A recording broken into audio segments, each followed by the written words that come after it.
जय श्री कृष्णा।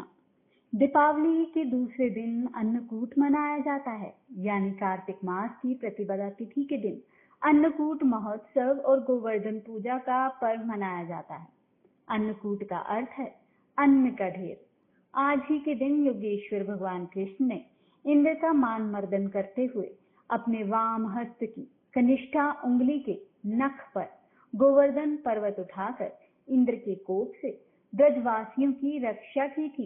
इसी की याद में यह महोत्सव मनाते हैं।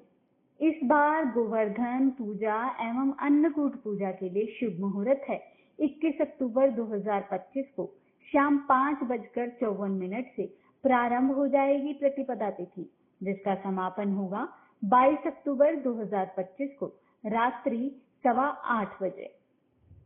उदय तिथि के अनुसार 22 अक्टूबर 2025 को ही गोवर्धन एवं अन्नकूट पूजा की जाएगी।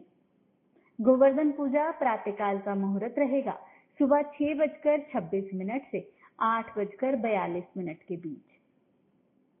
गोवर्धन पूजा सायंकाल का मुहूर्त रहेगा 3:29 दोपहर के से लेकर 5:44 तक। गोवर्धन पूजा गोधूली मुहूर्त रहेगा शाम को 5:44 से 6:10 तक। आइए आपको बताते हैं अन्नकूट और गोवर्धन पूजा की पौराणिक कथा। धार्मिक मान्यता के अनुसार एक बार देवराज इंद्र को अपनी शक्तियों का घमंड हो गया। इंद्र के इसी घमंड को दूर करने के लिए भगवान कृष्ण ने लीला रची। द्वापर में अन्नकूट के दिन इंद्र की पूजा करके उनको 56 भोग अर्पित किए जाते थे। एक बार गोकुल में सभी लोग तरह तरह के पकवान बना रहे थे और हर्षोल्लास के साथ नृत्य संगीत कर रहे थे। यह देखकर भगवान कृष्ण ने अपनी माँ यशोदा जी से पूछा कि आप लोग किस उत्सव की तैयारी कर रहे हैं। भगवान कृष्ण के सवाल पर माँ यशोदा ने उन्हें बताया, हम देवराज इंद्र की पूजा कर रहे हैं। तब भगवान कृष्ण ने उनसे पूछा कि हम उनकी पूजा क्यों करते हैं। यशोदा मैया ने उन्हें बताया, भगवान इंद्र देव की कृपा हो तो अच्छी बारिश होती है, जिससे हमारे अन्न की पैदावार भी अच्छी होती है और हमारे पशुओं को चारा मिलता है।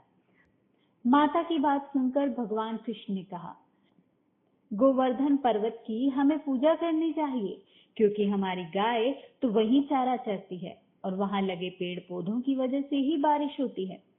भगवान कृष्ण की बात सुनकर गोकुलवासी गोवर्धन की पूजा करने लगे। यह सब देखकर इंद्रदेव क्रोधित हो गए।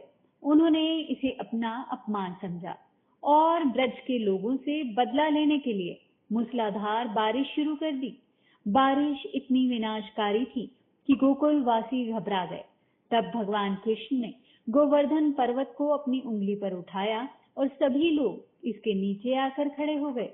भगवान इंद्र ने 7 दिनों तक लगातार बारिश की और 7 दिनों तक भगवान कृष्ण ने इस पर्वत को उठाए रखा। भगवान कृष्ण ने एक भी गोकुलवासी और जानवरों को नुकसान नहीं पहुंचने दिया, ना ही बारिश में भीगने दिया। तब भगवान इंद्र को एहसास हुआ कि उनसे मुकाबला कोई साधारण मनुष्य नहीं कर सकता। जब उन्हें यह बात पता चली कि मुकाबला करने वाला स्वयं भगवान श्री कृष्ण है, तो उन्होंने अपनी गलती के लिए क्षमा याचना मांगी और मूसलाधार बारिश रोक दी। उन्होंने मुरलीधर की पूजा करके स्वयं भोग लगाया और माना जाता है तब से गोवर्धन पूजा की शुरुआत हुई। जय श्री कृष्ण।